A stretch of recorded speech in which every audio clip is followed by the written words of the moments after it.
Let's learn for mastery, not to get good scores. Before evaluating, first we should answer the question, do the scores matter in life? It wouldn't be right if I said, yes, totally. So I will say, yes, but to some extent only. Good marks, good scores, grades, or how do you call them, are likely to help you to get into a good college or at least in the beginning of your career. But anyway, it doesn't guarantee you a good life.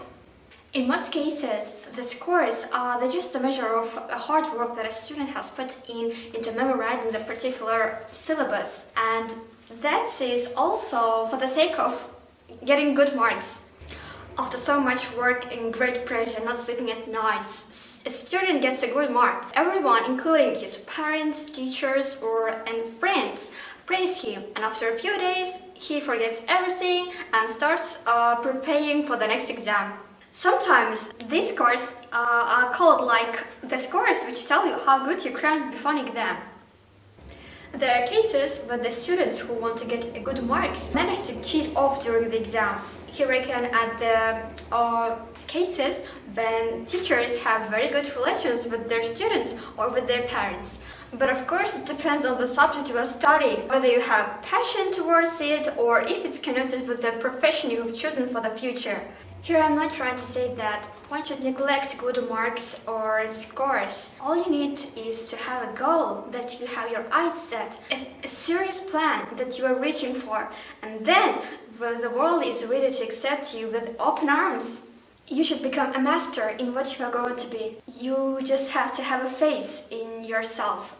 You must have heard about Steve Jobs, Bill Gates, Albert Einstein. They all have a coincidence in their life stories. Steve Jobs and Bill Gates are in the list of the top billionaires and the most successful people in the world. I can safely say that if the scores were the most crucial thing in this life, they wouldn't have been Steve Jobs. He wasn't all good at college, he didn't have great scores.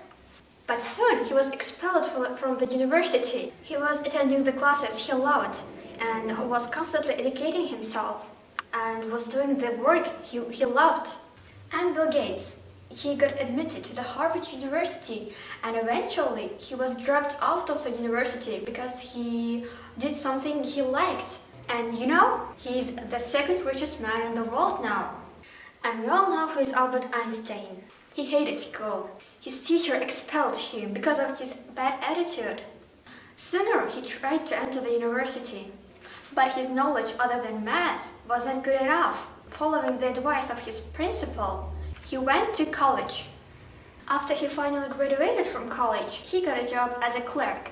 He liked his job because it gave him free time to do the work he liked and research the scientific theories he was working in that time. His first series were published and the world truly recognized his talent.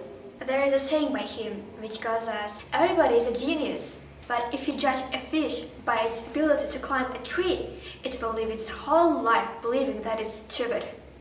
And so with the people, we all good at something. One is good at learning languages, one is good at physics, one is good at math, and the list goes on.